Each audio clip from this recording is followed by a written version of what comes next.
kulihi litakun hadhihi jami'ah mustadhifa wa mudhifa li hadzal mu'tamar.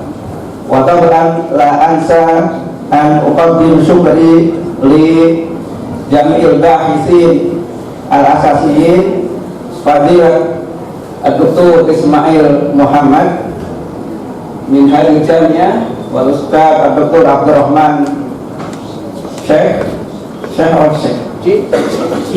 ada logo Malaysia.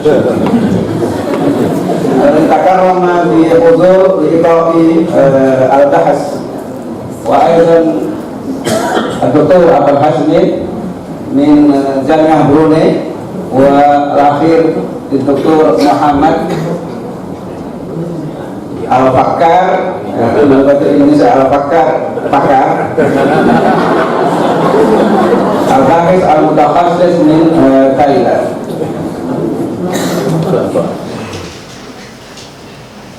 Jitu jadidan wasakan tu qadimah.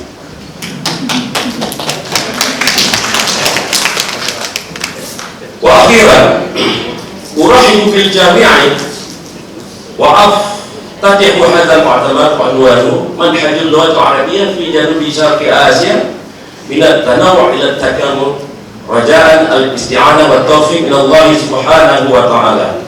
Naqul bi kalimatin mubarakah Bismillahirrahmanirrahim. Wallahu muwaffiq ila aqwamit thariq. Wassalamualaikum warahmatullahi wabarakatuh. Waalaikumsalam.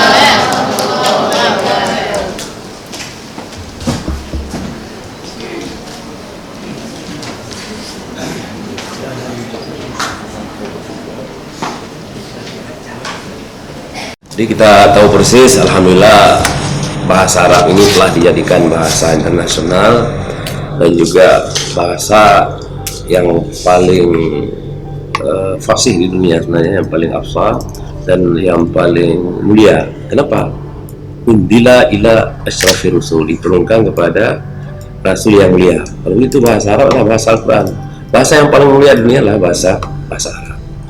Dan ditegaskan oleh Allah Subhanahu wa taala dalam Al-Qur'an, Bismillahirrahmanirrahim, Inna anzalna Qur'anan Arabiyyan. Kami turunkan Al-Qur'an itu sebagai dalam bahasa Arab. Kami turunkan Al-Qur'an dalam bahasa Arab. Jadi kalau begitu bahasa Arab, bahasa Al-Qur'an adalah bahasa Arab. Jadi kalau begitu ada bahasa Arab lah bahasa yang paling mulia.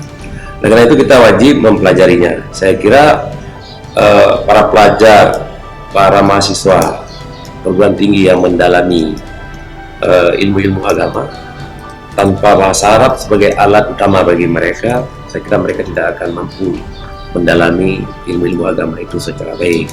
Kenapa? Karena bahasa Arab adalah bahasa yang digunakan di dalam Al-Quran, kemudian bahasa yang digunakan dalam kitab-kitab, terutama kitab-kitab Mu'tabarah yang ada di seluruh dunia. Kemudian kita berharap Win-Aranidi ini menjadi pelopor pengembangan bahasa Arab, bahasa dan juga di Ma'had Ali nanti, dan juga di dalam pembelajaran kita sangat mengutamakan bahasa Arab ini sebagai bahasa kedua lah dari proses pembelajaran. Itu juga nanti bahasa Inggris sebagai bahasa kedua dari proses pembelajaran. Jadi bahasa Inggris dan bahasa Arab harus kita utamakan. Apalagi ke depan ini kan sedang ada gerakan internasionalisasi universitas yang kita sebut dengan WCU, artinya World Class University. Kalau World Class University minimal dua bahasa ini harus kita kuasai, bahasa Arab dan bahasa Inggris.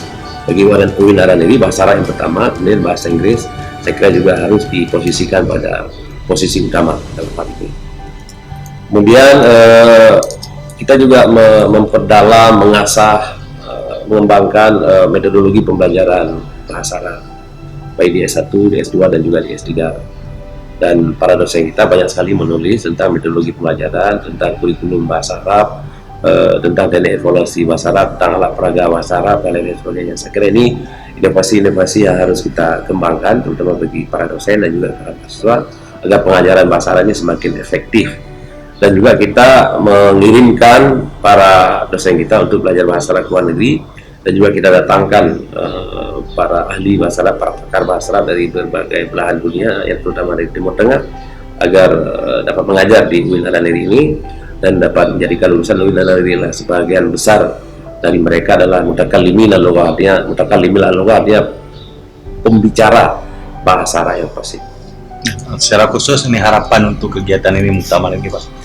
Harapan untuk muktamar ini kita berharap menghasilkan rekomendasi, menghasilkan ide-ide cemerlang bagaimana kita mengembangkan metodologi pengajaran bahasa Arab secara lebih baik lagi, bagaimana kita kembangkan kurikulum, bagaimana kita kembangkan teknik evaluasi pengajaran bahasa Arab, bagaimana kita kembangkan media, bagaimana kita kembangkan bi'ah dari sebuah kampus, bi'ah dari sebuah madrasah, bi'ah dari sebuah sekolah, agar pengajaran bahasa Arab itu menjadi sesuatu yang dicintai oleh anak-anak muda kita.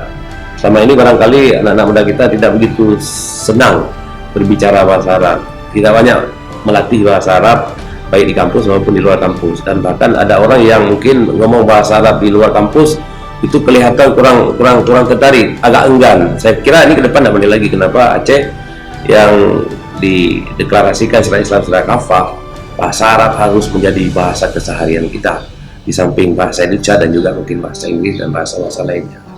Ini perlu menjadi tekad kita di muktamar ini. Kita berharap melahirkan sebuah resolusi, sebuah kesimpulan, sebuah rekomendasi ke arah pengembangan bahasa Arab secara lebih baik lagi.